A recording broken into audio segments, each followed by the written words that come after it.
Hello students. तो आप लोग देख रहे हैं अभी एएस एजुकेशन और हम लोग शुरू करने जा रहे हैं क्लास 12 का एक्सरसाइज 1.1 मैथमेटिक्स में एक्सरसाइज 1.1 का। आज 6 एग्जाम्पल देखेंगे 1.1 में, जो 6 एग्जाम्पल दिए हुए हैं एग्जाम्पल नंबर 1 से लेकर एग्जाम्पल नंबर 6 तक, तो उसको हम लोग देखेंगे आज। तो पिछले वीडियो में हमने समझा था रिलेशन एंड फंक्शन के रिलेशन वाले भाग में से, यानी कि एक्सरसाइज 1.1 में जो आने वाला भाग था उसके बारे में हमने समझा था कि रिलेशन क्या होता है, उसकी डेफिनेशन हमने देखी थी। उसके बाद फिर हमने देखा था कि रिलेशन कितने प्रकार के होते हैं। उसमें हमने देखा था सबसे पहला हमने क्या क्या देखा था, पहले वो हम लोग जान लेते हैं जल्दी से। हमने देखा था कि पहला रिलेशन क्या था, एम्प्टी रिलेशन, यानी एम्प्टी रिलेशन को देखा था। इसको वाइड रिलेशन भी बोलते हैं, ठीक। और इसको अगर हिंदी में हम बात करें तो रिक्त संबंध बोलते हैं। क्या बोलते हैं? रिक्त संबंध बोलते हैं हम लोग। हमने रिक्त संबंध के बारे में देखा था। हमने बोला था कि जब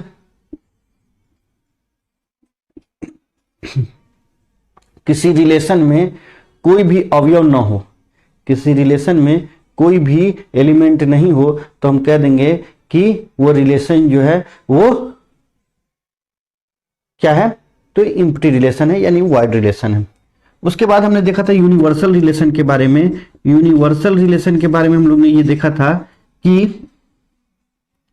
यूनिवर्सल रिलेशन, इसको हम लोग हिंदी में बोलते हैं सार्वत्रिक संबंध।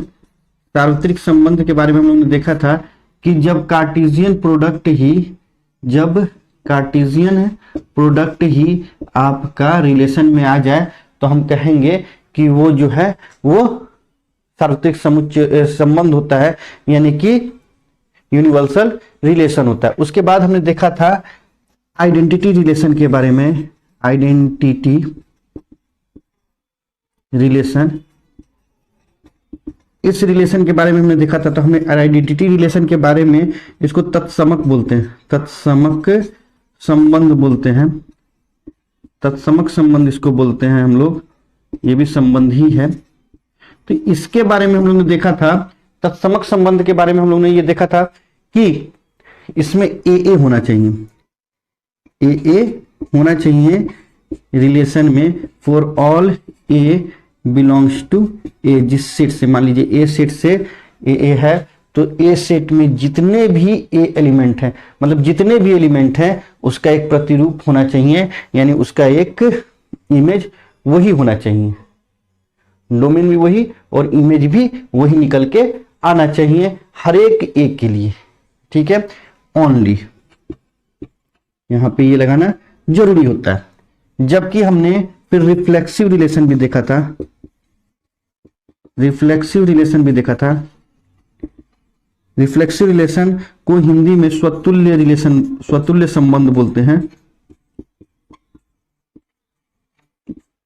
इसमें हमने पढ़ा था कि ए होना चाहिए, ए होना चाहिए आर में, for all A belongs to a होना चाहिए, ठीक। तो इसके बारे में बहुत अच्छे से हमने अंतर जाना था पिछले वीडियो में। अगर आप नहीं, आपको पता है, आपने वो वीडियो मिस कर दिया है, तो डिस्क्रिप्शन में उसका लिंक दे दिया गया है, आप वहां से जाके वो देख सकते हैं। तो देखिए एक जैसा लग रहा है, ये थोड़ा सा कंफ्यूजन क्रिएट करता है, तो उसको दूर करने के लिए हमने बताया था। हालांकि आप समझ लीजिए कि ए होना चाहिए सभी ए के लिए जो ए में है। इसमें ओनली लिखा है, इसमें ओनली ऐसी कोई बात नहीं है। आगे ये रिफ्लेक्सी के बाद हम लोगों ने सिमेट्रिक पढ़ा था, सिमेट्रिक रिलेशन पढ़ा था। सिमेट्रिक रिलेशन को हम लोग बोलते हैं सममित संबंध, सममित संबंध बोलते हैं, सममित संबंध बोलते हैं। और ये जो संबंध है ये हम लोग ने पढ़ा था। तो सिमेट्रिक रिलेशन में होता है कि अगर ए बी है, बिलोंग्स कर रहा है आर में, तो बी ए भी होना चाहिए आर में, for all A B belongs to, for सम,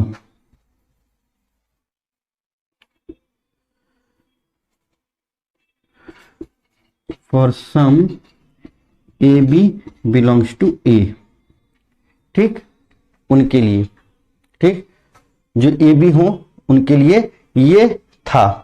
यानी कि अगर आगे कोई चीज है और उसका इमेज पीछे बन रहा है, पीछे वाला जो इमेज बन रहा है आपकी बार वो डोमेन हो जाए और आगे वाला जो डोमेन था वो आपकी इमेज में बदल जाए, तो हम कहेंगे कि ये सममित संबंध है, यानी सिमेट्रिक रिलेशन है। एक और हमने पढ़ा था ट्रांजिटिव रिलेशन के बारे में। ट्रांजिटिव रिलेशन के बारे में पढ़ा था। ट्रांजिटिव रिलेशन के बारे में हम लोग ने पढ़ा था। ट्रांजिटिव रिलेशन को हम लोग संक्रामक रिलेशन बोलते हैं, संक्रामक संबंध बोलते हैं, हिंदी में संक्रामक संबंध बोलते हैं। ट्रांजिटिव रिलेशन बोलता है कि अगर ए बी है, बिलोंग्स कर रहा है आर में, और अगर इफ, यहां पे लगा दीजिए, if A B belongs to R and if B C belongs to R, है ना, तो एक ए सी भी होना चाहिए आर में, ठीक, for all A B C belongs to R, ये होना चाहिए। सम लगा दीजिए यहां पे, for some A B C belongs to R, ये होना चाहिए। यानी कि अगर ए बी है और यदि बी सी है तो हमको ए सी भी एक खोजना पड़ेगा उस रिलेशन में, तो हम कह देंगे कि वो रिलेशन जो है वो संक्रामक रिलेशन है, यानी ट्रांजिटिव रिलेशन है। और जो रिलेशन रिफ्लेक्सिव भी हो, सिमेट्रिक भी हो, ट्रांजिटिव भी हो, वैसे रिलेशन को हम लोग इक्विवेलेंट रिलेशन कहते हैं, यानी कि तुल्यता संबंध कहते हैं। इतना जब हम लोग जान गए तो आइए अब हम लोग देखते हैं एग्जाम्पल नंबर 1, उदाहरण 1। तो उदाहरण नंबर 1 आपकी स्क्रीन पर आ रहा होगा, ये हम पढ़ते हैं बारी बारी से हिंदी और इंग्लिश में।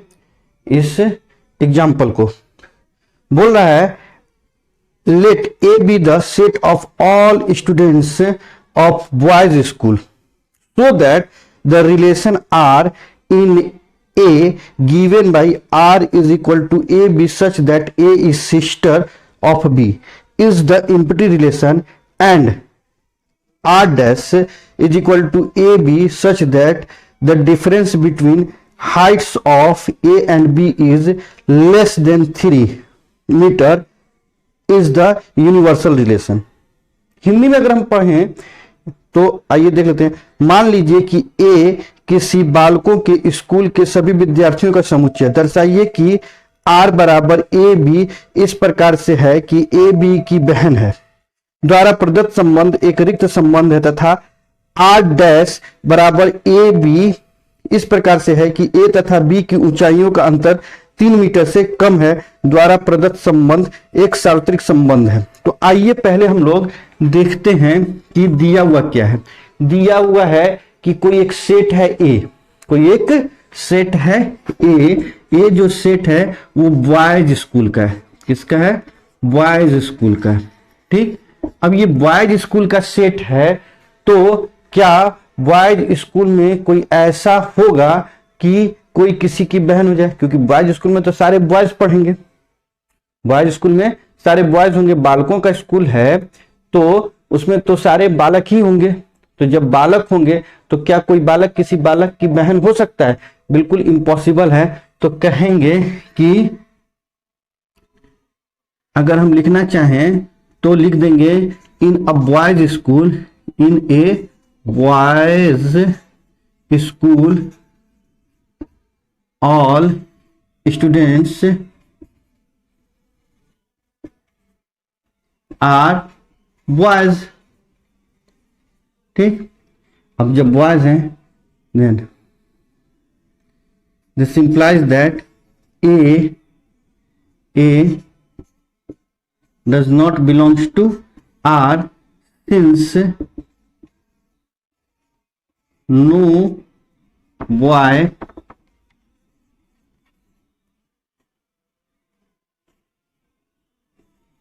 can be sister of any boy, ठीक। तो कोई भी बॉय जो है किसी भी y की सिस्टर नहीं हो सकती। ठीक है, तो हम कह देंगे कि ए नहीं है। इसको अगर हिंदी में हम लिखना चाहें तो हम कह देंगे कि एक बालकों के स्कूल में सभी विद्यार्थी बालक होंगे। तो इसका मतलब ये है, दिस इंप्लाइज दैट, इसका मतलब ये है कि ए जो है वो संबंध नहीं है आर से, ए अवयव नहीं है आर का। तो जब अवयव नहीं है, क्यों? क्योंकि कोई भी बालक जो है वो किसी भी बालक की बहन नहीं हो सकता है। तो ये संबंध जो है तो कह देंगे R is not reflexive, sorry, R is an empty, R is an empty relation. ठीक, ये हो गया एक। दूसरी बात वो बोल रहा है कि एक सेट है, इसी सेट में बोल रहा है कि इसी उसमें पढ़ने वाले विद्यार्थियों के, इसी क्लास में पढ़ने वाले विद्यार्थियों का बोल रहा है कि मान लीजिए बालकों का स्कूल है, तो बालकों के स्कूल में एक आर डैश रिलेशन बता रहा है। आर डैश रिलेशन इस प्रकार से बता रहा है कि ए बी है, a B such that the difference of their height, the difference of their height दे रहा है, क्या दे रहा है कि the difference between heights of A and b, the difference between, the difference between heights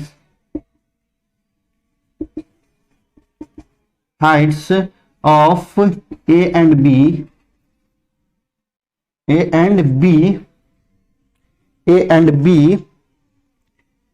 क्या दे रहा है? The difference height of A and B is less than 3 meter, is less than 3 meter, ये बोल रहा है, लेस देन 3 मीटर्स बोल रहा है। अब वो बोल रहा है कि देखिए ए और B, the difference between heights of A and B is less than 3 meters बोल रहा है। तो अब ये बताइए कि जब 3 मीटर है ना से कम का उनके बीच में अंतर है हाइट में, तो 3 मीटर कितने 3 मीटर का मतलब क्या है? 1 मीटर में 1 मीटर इज इक्वल टू होता है, 1 मीटर इज इक्वल टू होता है 3.28 फीट लगभग। ठीक, इतना फीट के लगभग होता है, 3.28 फीट होता है।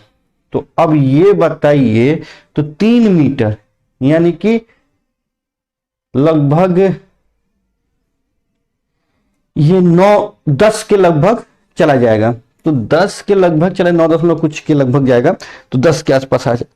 ये बताइए 10 फीट से कम तो सभी में, अब जो भी पढ़ रहे हैं स्टूडेंट, उसमें 10 फीट से कम का अंतर तो होगा ही होगा, ये तो निश्चित बात है। तो हर एक बच्चे का संबंध हर एक बच्चे से हो जाएगा कि नहीं हो जाएगा? ये आप ही सोचिए कि हर एक बच्चों का संबंध हर एक बच्चों से हो जाएगा, क्योंकि 3 मीटर से कम का संबंध है, उनके बीच का अंतर जो है, हाइट के बीच का अंतर जो है 3 मीटर से कम है। तो जब 3 मीटर से कम है तो हर एक बच्चे, किसी भी 2 बच्चे को खड़ा कर दीजिए, 3 मीटर से कम का डिफरेंस होगा उनके हाइट के बीच में। अरे हम ही को खड़ा कर दीजिए, हम ही से,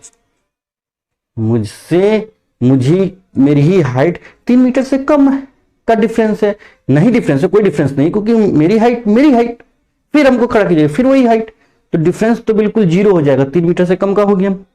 मेरे साथ कोई और आ गया, मेरी और इसकी हाइट के बीच का अंतर जो 3 मीटर तो किसी का भी हो जाएगा, ये तो क्लास की, स्कूल की क्या बात है, किसी के भी बीच का 3 मीटर का अंतर तो बहुत ही मुश्किल है। ठीक, तो मेरी और उसकी हाइट 3 मीटर गैप, उससे कम का गैप होगा ही होगा। तो हर एक एलिमेंट का संबंध हर एक एलिमेंट से हो जाएगा, ये तो ऑब्वियस सी बात है। तो हम कह देंगे कि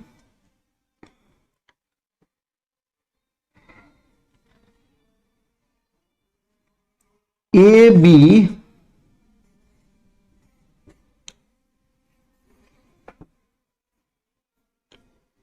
belongs to R for all A B belongs to A, A B belongs to A। इसका मतलब ये है कि difference between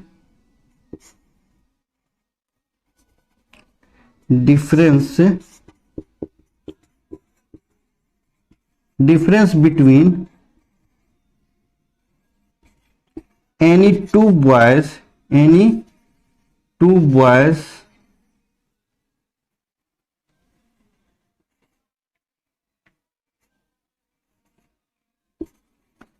would always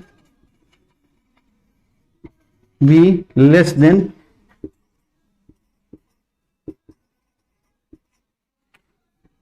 3 meters। इसका मतलब ये है कि each boy belongs to, चाहे रिलेटेड टू लिख दीजिए, रिलेटेड टू एवरी बॉय।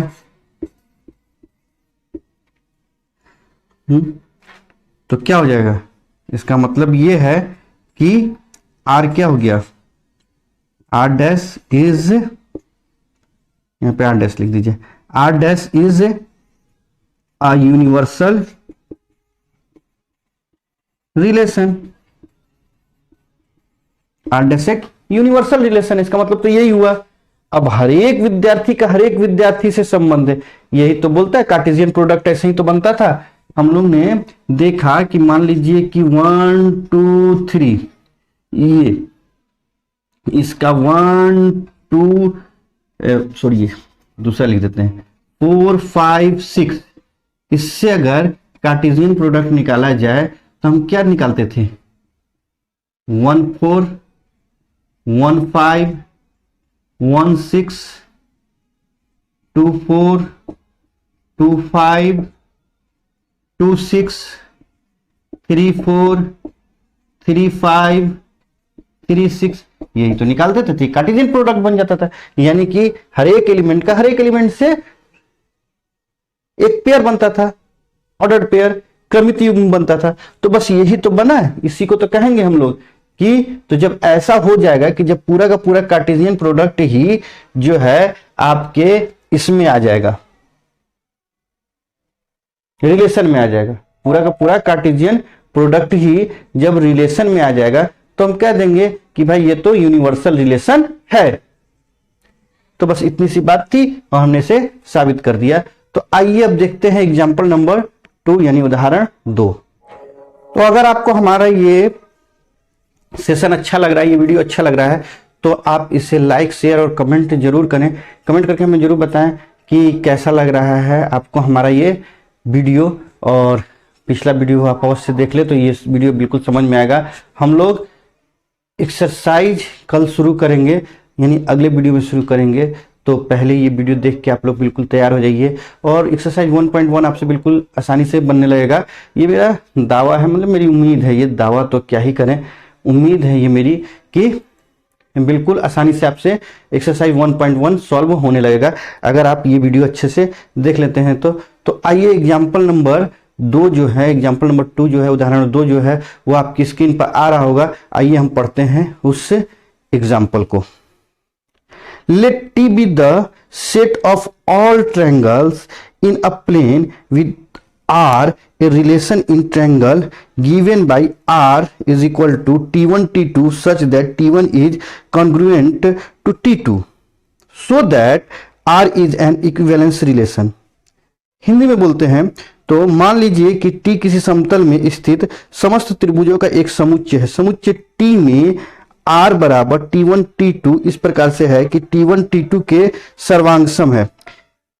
एक संबंध है, सिद्ध कीजिए कि R एक तुल्यता संबंध है। तो R को हम लोग को तुल्यता संबंध सिद्ध करना है, यानी कि इक्विवेलेंस रिलेशन प्रूव कर देना है, दिखा देना है। तो देखिए एग्जांपल नंबर 2 हम लोग देखते हैं। अब देखिए T1, अब कोई भी ट्रायंगल होगा, कोई भी ट्रायंगल, देखिए कोई भी ट्रायंगल हो तो अपने कॉन्ग्रुएंट तो होगा ही। अब मैं हूं तो मैं तो अपने जैसा होऊंगा ही, आप अपने जैसे होंगे, वो उसके जैसा होगा, वो उसके जैसा होगा, मतलब देखिए सब खुद के जैसे तो होंगे। और हमको रिफ्लेक्सिव सिद्ध करना है ना, पहले तो रिफ्लेक्सिव साबित करना है ना। तो रिफ्लेक्सिव होने के लिए, रिफ्लेक्सिव होने के लिए हमको क्या देखना होगा, हमको देखना होगा कि ए है कि नहीं, आर में ए है कि नहीं, तो बिल्कुल है। For all A belongs to set A, तो बस वही तो है। तो यहां पे देखिए T1 and T1 belongs to R, for all T1 belongs to क्या कहते हैं उसको, गिवन प्लेन। ये बोला जा सकता है, कि नहीं बोला जा सकता, बिल्कुल बोला जा सकता है। अब देखिए होता क्या है, तो इसका मतलब क्या है, अगर हम इसको समझा दें कि every triangle is congruent to itself, ये तो होगा ही होगा बिल्कुल। इसमें कोई दुविधा है क्या? तो आर क्या है, आर इज रिफ्लेक्सिव, यानी कि ये स्वतुल्य है भैया।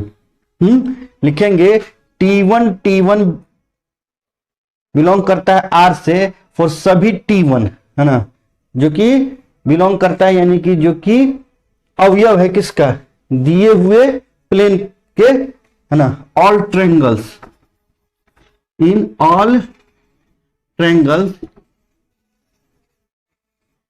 Given plane,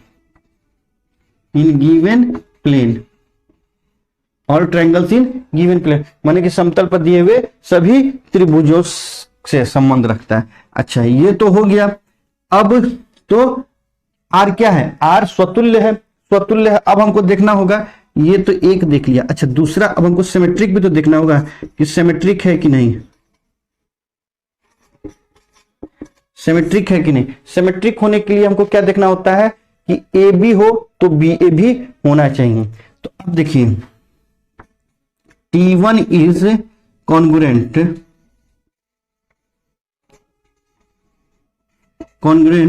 to T2, T1 is congruent to T2. This implies that T2 is congruent to T1। इसका मतलब तो यही है ना। तो इसका मतलब क्या है कि T1 T2 and T2 T1 belong करेंगे आर से, करेंगे। तो इसलिए आर क्या हो गया, are is symmetric,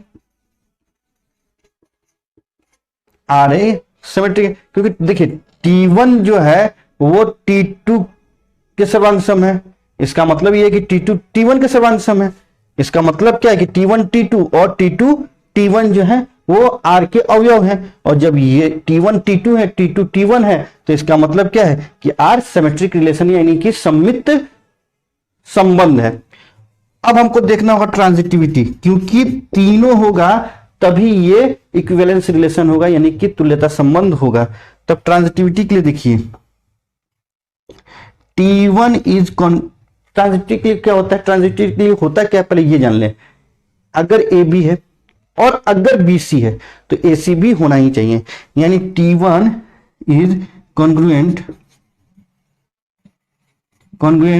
to T2 and T2 is congruent to T3. This implies that T1 is congruent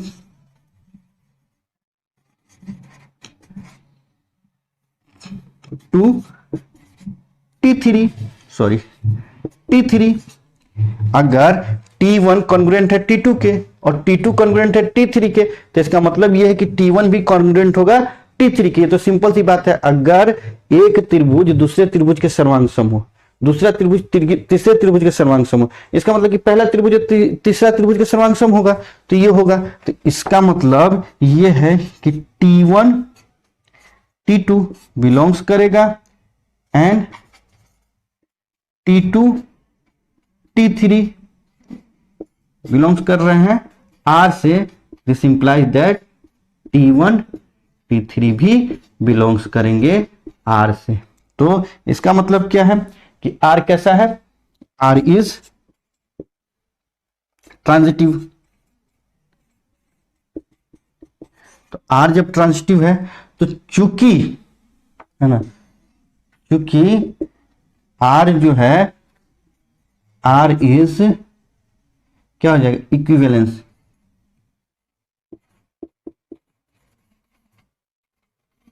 equivalence relation. क्यों इक्विवेलेंस रिलेशन हो जाएगा, क्योंकि ये रिफ्लेक्सिव भी है, सिमेट्रिक भी है और ट्रांजिटिव भी है। तो R एक तुल्यता संबंध है। क्यों, क्योंकि स्वतुल्य भी है, सममित भी है और संक्रामक भी है। तो बस इतना ही बोलना था। ये था एग्जाम्पल नंबर 2। आइए एग्जाम्पल नंबर 3 देखते हैं बहुत जल्दी से। तो अब आपकी स्क्रीन पर एग्जाम्पल नंबर 3 आ रहा होगा, हिंदी और इंग्लिश दोनों में। तो आइए बारी बारी से पढ़ते हैं उसको।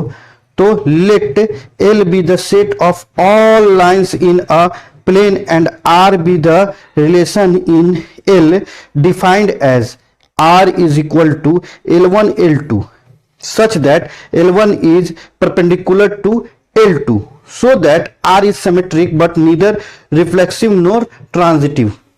हिंदी में अगर बोले तो मान लीजिए कि L किसी समतल में स्थित समस्त रेखाओं का एक समुच्चय है तथा R बराबर L1 L2 इस प्रकार से है कि L1 L2 पर लंब है।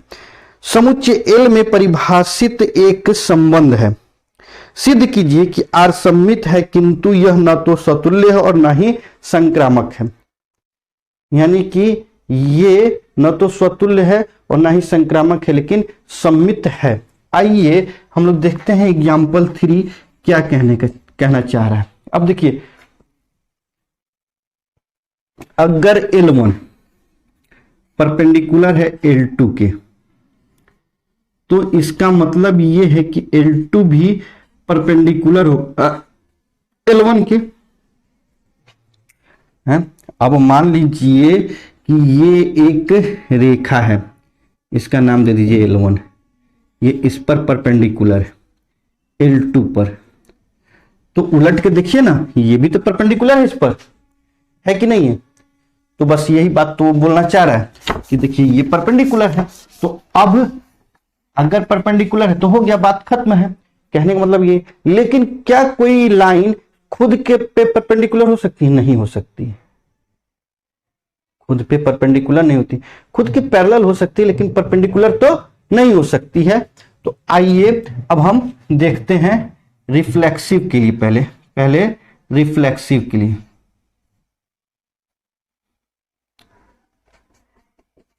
रिफ्लेक्सिव के लिए पहले जांचते हैं। तो कहते हैं कि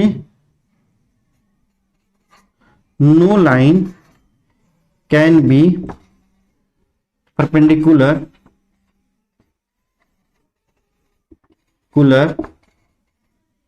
to itself। इसका मतलब ये है कि L1 जो है बिलोंग नहीं करेगा R से। इसका मतलब ये है कि R जो है वो रिफ्लेक्सिव नहीं है, रिफ्लेक्सिव नहीं है। R is not reflexive. अच्छा, दूसरा सिमेट्रिक के लिए, यानी कि R जो है आपका स्वतुल्य नहीं है। अच्छा, सिमेट्रिक के लिए क्या होता है? सिमेट्रिक के लिए होता है कि AB है तो BA भी होना चाहिए। तो अब देखिए ना, if L1 is perpendicular to L2, this implies that, इसका मतलब ये है कि L2 परपेंडिकुलर है L1 के। तो हम कह सकते हैं कि L1 और L2 को ले लीजिए इसमें। तो जरूर है कि L2 L1 को भी लिख सकते हैं, कोई दिक्कत नहीं है, हैं? ऐसे लिख दीजिए कि L1 L2 पर परपेंडिकुलर, चाहे L2 L1 पर परपेंडिकुलर है, कुछ भी लिख सकते हैं। तो ये दोनों आ जाएगा हमारा।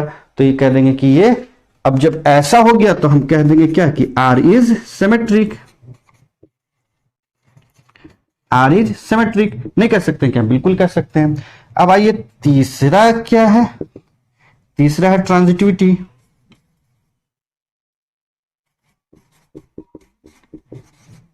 ट्रांजिटिविटी देखते हैं। ट्रांजिटिविटी देखते हैं तो उसके लिए क्या होता है कि अगर ए बी है और अगर बी सी है तो ए सी होना चाहिए। अब मान लीजिए कि ये कोई L1 लाइन है, L2 लाइन पर परपेंडिकुलर है, ये L1 हो गया, ये L2 हो गया, इस लाइन पर परपेंडिकुलर है। और कोई लाइन अगर है L2 किसी लाइन L3 पर परपेंडिकुलर है, मान लीजिए ये ऐसे कोई लाइन है L3, ठीक, ये L3 कोई लाइन है, इस पर परपेंडिकुलर L2 है, तो क्या L1 L3 पर परपेंडिकुलर होगा? बिल्कुल नहीं होगा।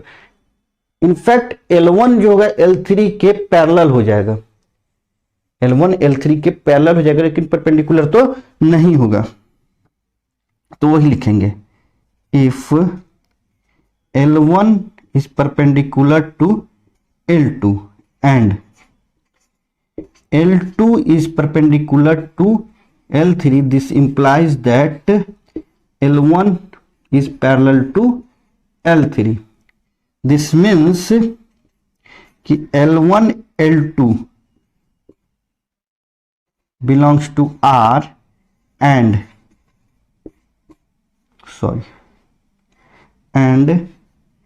L2 L3 belongs to R, but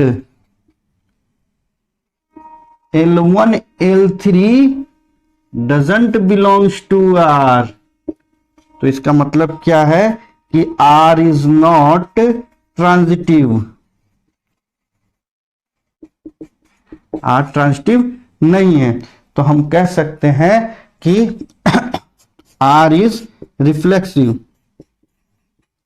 R is not R is symmetric, R is symmetric, but neither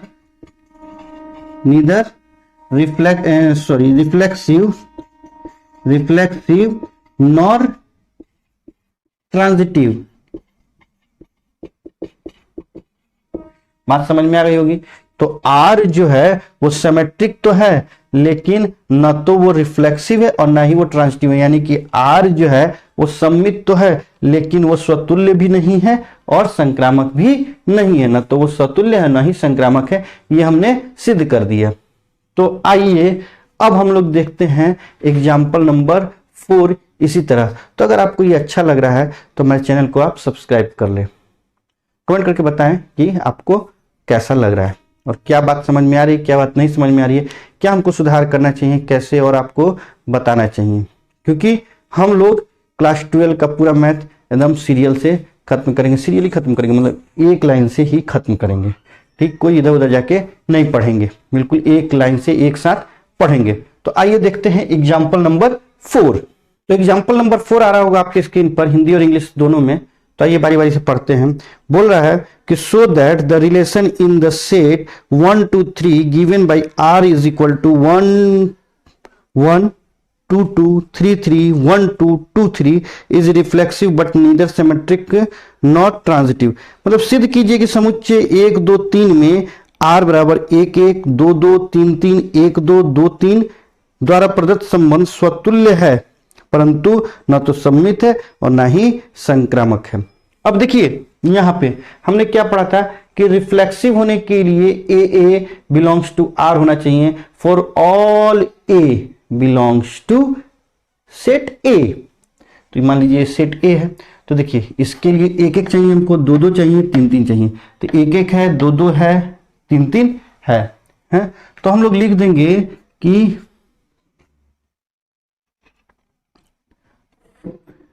here, यहां पे a belongs to R for all A belongs to a, यानी कि given set, इसको given set लिख दो, given set लिख दीजिए, है ना। आर इज क्या हो जाएगा, आर इज रिफ्लेक्सिव, रिफ्लेक्सिव हो जाएगा, ठीक। तो क्या आर सिमेट्रिक है, तो सिमेट्रिक होने के लिए देखिए यहां पे लिख देंगे आर, लिखेंगे यहां पे क्या लिखेंगे, सिमेट्रिक होने के लिए यहां पे क्या हमको देखना होगा कि देखिए ए बी हो तो बी ए होना चाहिए। तो देखिए यहां पे 1 2 है तो 2 3, सॉरी 1 2 है तो 2 1 होना चाहिए, लेकिन क्या 2 1 है, नहीं है। तो लिखेंगे यहां पे 1 2 बिलोंग करता है आर को, but 2 1 doesn't belongs to R. इसका मतलब है कि आर क्या है, आर इज नॉट सिमेट्रिक। ये हो गया तीसरी बात। अब ट्रांजिटिविटी देखते हैं। अब देखिए जब 1 1 है, 2 2 है, 3 3 है तो इनको तो छोड़ ही दीजिए, ऐसा होता है तो हो जाता है, इन सब के लिए होता है। अब देखते हैं 1 2 है, 2 3 है, क्या बोला था हमने कि अगर ए बी हो, बी सी हो तो ए सी खोजना होगा, यानी कि ए बी के पास गया, बी सी के पास गया, तो ए भी सी के पास जाना चाहिए। तो ए बी है, बी सी है, ए बी है, बी सी है, लेकिन ए सी है क्या, नहीं है। तो हम कहेंगे कि ये ट्रांजिटिव नहीं है। तो वही तो हम लिख देंगे कि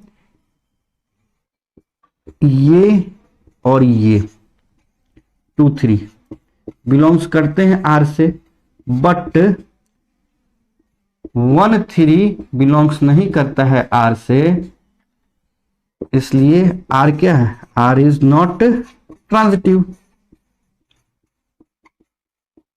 तो जब आर ट्रांजिटिव नहीं है तो हम कह देंगे, क्या कह देंगे कि R is reflexive, reflexive, R reflexive है, but neither symmetric nor transitive.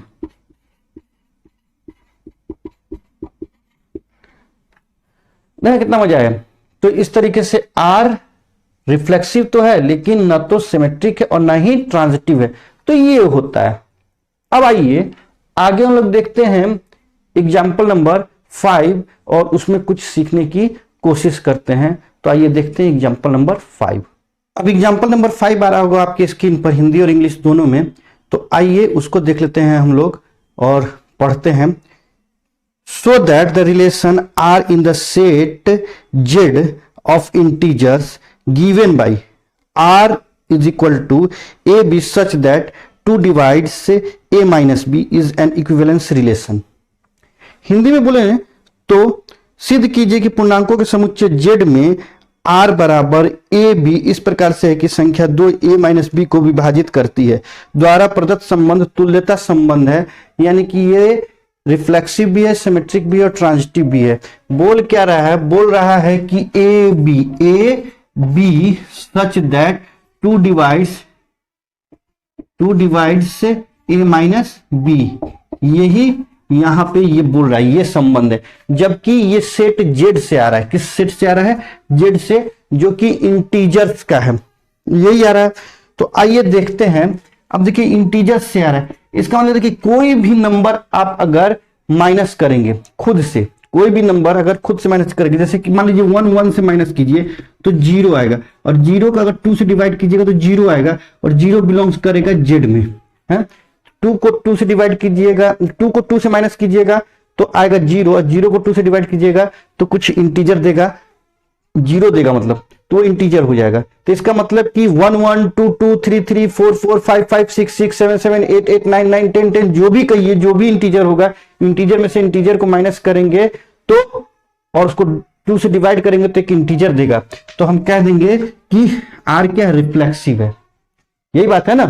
तो देखेंगे कि a minus A is equal to 0, है ना, ऐसे लिख दें, लिखेंगे कि a minus a belongs to, ऐसे डायरेक्ट लिख देते, ए बिलोंग्स टू आर, है ना, for all A belongs to Z. ठीक, क्योंकि ए से ए को घटा रहे हैं तो 0 दे रहा है, और 0 दे रहा है तो 0 में 2 से डिवाइड करें तो इंटीजर आ रहा है ना। इसका मतलब ये है कि a minus A by 2 is equal to 0/2 belongs to z। ठीक, ये भी लिख सकते हैं। इसका मतलब ये है कि r क्या है, r is reflexive, r is reflexive, r reflexive है। अच्छा, फिर देखते हैं कि अगर एक में से किसी भी संख्या को घटाते हैं, एक में से किसी भी संख्या को घटाते हैं और उसमें 2 से भाग लग जाता है, 2 से वो डिविजिबल है अगर, तो इसका मतलब कि a माइनस बी क्या है, सम है, मतलब कि इवन है, a माइनस बी इवन है, तो b माइनस ए भी इवन होगा, भले ही निगेटिव इंटीजर है लेकिन इवन होगा, है ना, इवन निगेटिव, इवन नंबर होगा, निगेटिव ही भले ही आए तो हमको मतलब नहीं है। तो a minus B, a minus B is divisible by 2, इसका मतलब है a minus B is even. इसका मतलब ये है कि b minus A is even. इसका मतलब है ए बी अगर बिलोंग्स करता है उसमें तो बी ए भी बिलोंग करेगा आर में, तो इसका मतलब क्या है कि आर जो है वो सिमेट्रिक है, सिमेट्रिक है, आर सिमेट्रिक है। अगर a माइनस बी इवन है तो b माइनस ए भी तो इवन ही होगा। ठीक, तो अब देखिए एक ये हो गया। अब अगला हम लोग देखते हैं ट्रांजिटिविटी के लिए, क्योंकि अब अगर रिफ्लेक्सिव है, सिमेट्रिक है और ट्रांजिटिव भी है तभी तो इक्विवेलेंस रिलेशन होगा, मतलब स्वतुल्य है, सम्मित है और संक्रामक होगा तभी तो हम उसको तुल्यता संबंध कहेंगे। तो आइए देख लेते हैं जरा अगला।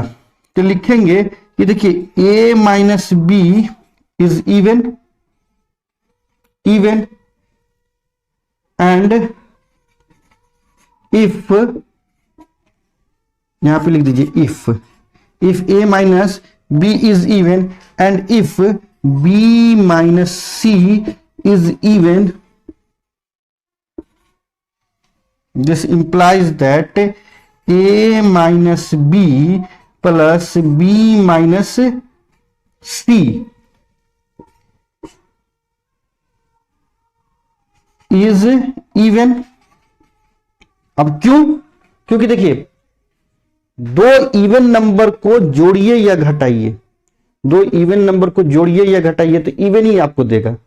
वैसे ही दो ऑड नंबर को घटाइएगा, जैसे 3 को 5 को घटाइएगा तो क्या देगा बताइए, तो इवन देगा। 5 को 7 को घटाइएगा तो इवन देगा, 2 इवन को घटाइएगा तो इवन देगा, 2 इवन को जोड़िएगा तो इवन देगा, लेकिन 2 ऑड को जोड़िएगा तो क्या देगा, इवन देगा। 3 और 5 को जोड़ दीजिए 8, 3 और 5 को घटा दीजिए तो 2। तो ये आप अपना समझिए, इतनी बात तो आपको समझ में आती होगी। तो ये और ये हम खत्म कर दिया, हालांकि हमने जोड़ा इसीलिए था कि इसको खत्म कर दिए। अब 2 से किसी में भी संख्या में भाग लीजिए, 4 में भाग लगेगा 2 से लग रहा है, 8 में भी 2 से भाग लग रहा है, तो 8 और 4 12, 12 में भी तो 2 से भाग लगेगा ना, तो इवन है, क्योंकि 4 इवन है 8 इवन है, दोनों को जोड़ दिया तो 12 आ गया, 12 भी इवन हो गया। वैसे ही a माइनस बी इवन है, b माइनस सी इवन है, तो इसका मतलब a माइनस सी भी इवन है। दिस इंप्लाई दैट, ये आप करिएगा नहीं, ऐसे ही लिख दीजिएगा खाली। ठीक, इसका मतलब क्या है कि a minus C is even. तो इसका मतलब क्या है, इसका सीधा सा मतलब ये है कि ए B belongs to AB and BC belongs to R implies that AC belongs to R। इसका मतलब क्या है? R is transitive, R transitive है। तो जब R रिफ्लेक्सिव भी है, सिमेट्रिक भी है, ट्रांजिटिव भी है, हैं? Since R is reflexive, symmetric and transitive,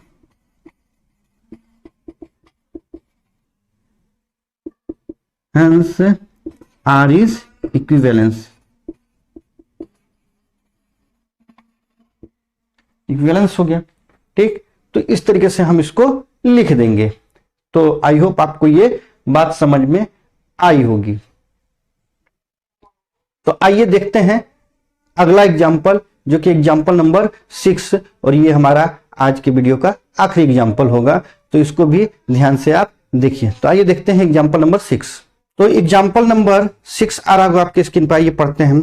बोल रहा है कि let R be the relation defined in the set A 1 2 3 4 5 6 7 by R is equal to A B such that both A and B are either odd or even, so that R is an equivalence relation।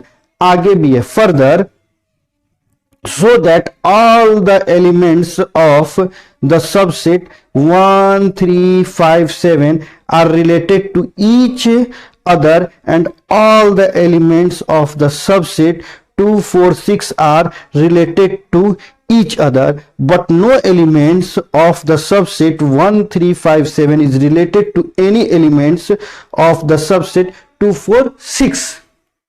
आइए अगर हिंदी में बात करें तो मान लीजिए कि समुच्चय 1 2 3 4 5 6 और 7 में आर ए बी इस प्रकार से है कि ए तथा बी दोनों ही या तो विषम है या फिर सम है द्वारा परिभाषित एक संबंध है। सिद्ध कीजिए कि आर एक तुल्यता संबंध है। साथ ही सिद्ध कीजिए कि उप समुच्चय 1 3 5 7 के सभी अवयव एक दूसरे से संबंधित हैं और उस उप समुच्चय 2 4 6 के सभी अवयव एक दूसरे से संबंधित है, परंतु उप समुच्चय 1 3 5 7 का कोई भी अवयव उप समुच्चय 2 4 6 के किसी भी अवयव से संबंधित नहीं है।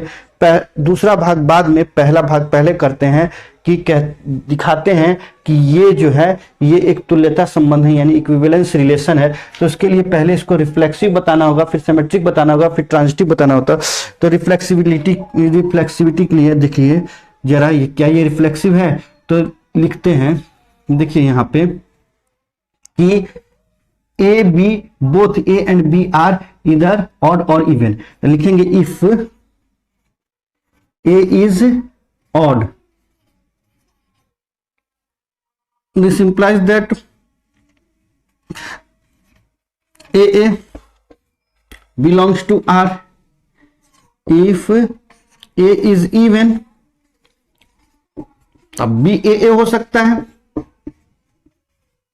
for all A belongs to A, हो सकता है कि नहीं हो सकता है? अगर A ऑड है तो ऑड ही तो लेना है एक बक्से में, या तो ऑड ही रख सकते हैं एक बक्से में, ऑड ऑड रख सकते हैं, या फिर इवन इवन रख सकते हैं। तो ऑड है अगर कोई संख्या तो फिर वही संख्या फिर भी रखा जा सकता है, वो ऑड ही तो कहलाएगी, ऑड ऑड का ही रहेगा। अगर इवन है तो इवन इवन रहेगा, यानी सम सम है। अगर ए सम है तो सम रखा गया है, और विषम है तो विषम रखा गया है। कौन सी बात है? तो आर क्या है आपका? इसका मतलब कि आर इज रिफ्लेक्सिव, इसका मतलब कि ये स्वतुल्य है। अब देखिए अगर 1 और 3 विषम है तो 3 और 1 भी तो विषम है। तो 1 और 3 अगर हिस्सा है आर के तो 3 और 1 भी हिस्सा होगा आर का। तो लिखेंगे कि a is let a and B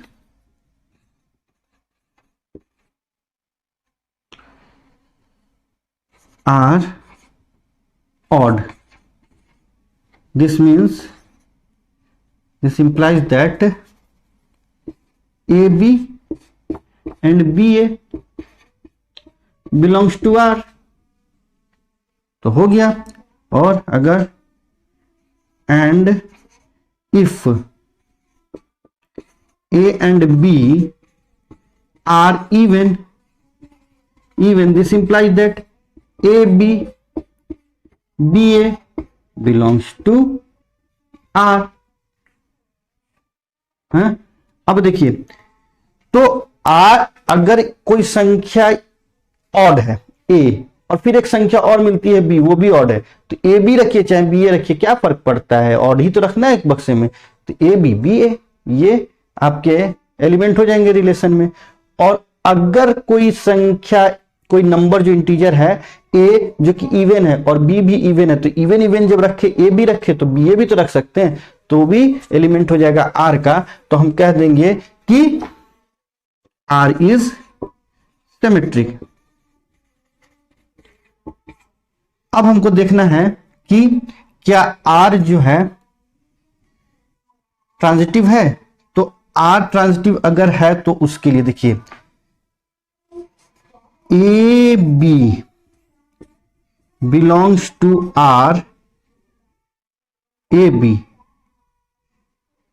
belongs to R, A B and B C, and B C belongs to R implies that A, B and C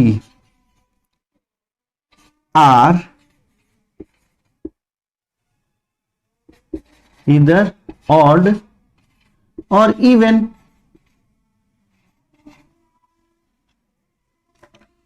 Are all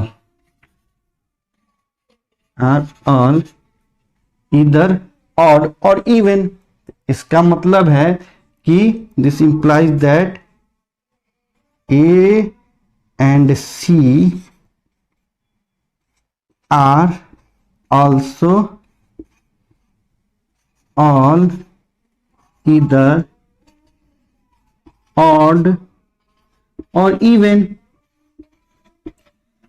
अगर ए बी और B C belongs करता है are का, तो इसका मतलब ए B और सी, ए B और सी या तो तीनों ही ऑड है या तीनों ही इवन है। तो इसका मतलब ए और सी दोनों ही है ना, both, C both are either odd or even होंगे। तो इसका मतलब ये है कि A B and B C belongs करता है आर से, तो इसका मतलब ये है कि ए सी भी बिलोंग करेगा आर से। तो अगर ए बी हो और बी सी हो और अगर ए सी हो आर में, तो हम कहते हैं कि आर क्या है, आर इज ट्रांजिटिव। ट्रांजिटिव यानी कि आर एक संक्रामक संबंध है। तो जब आर संक्रामक संबंध है तो since R is reflexive symmetric and transitive, तो इसका मतलब क्या है, आर इज क्या, इक्विवेलेंस रिलेशन।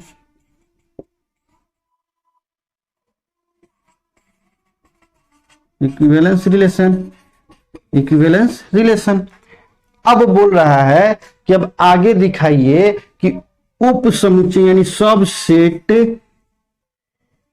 1, 3, 5 और 7 के सभी अवयव जो हैं, सभी एलिमेंट जो हैं एक दूसरे से रिलेट करते हैं। तो लिखेंगे इन, यहीं पे लिख दिए इन, इतना इन subset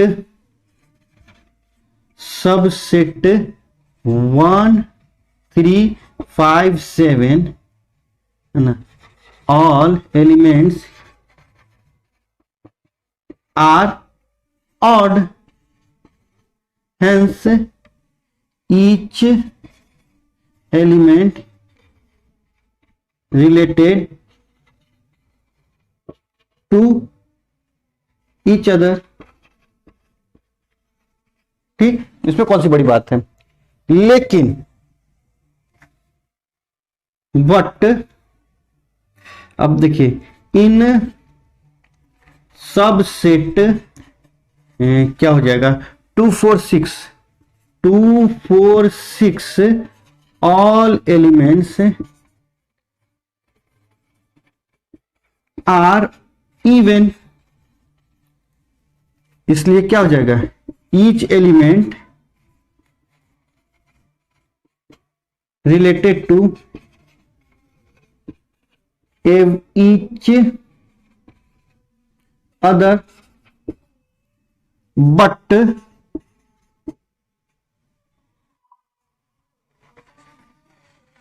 since 1, 3, 5, 7 is a set of odd integers and 2, 4, 6 is a set of even integer, hence no element of 1, 3, 5, 7 is related to any element of 2, 4, 6। तो ये भी हमने बता दिया। तो इस तरीके से हम लोग ने 1 से लेकर 6 तक एग्जाम्पल को देखा। अब अगले वीडियो में हम एक्सरसाइज जब इसका सॉल्व करेंगे तो देखिए कितनी आसानी से सारे पूरी की पूरी एक्सरसाइज जो है 1.1 कैसे आसानी से सॉल्व हो जाता है। तो इंतजार कीजिए हमारा, तब तक के लिए thank you for watching, good bye, फिर मिलते हैं।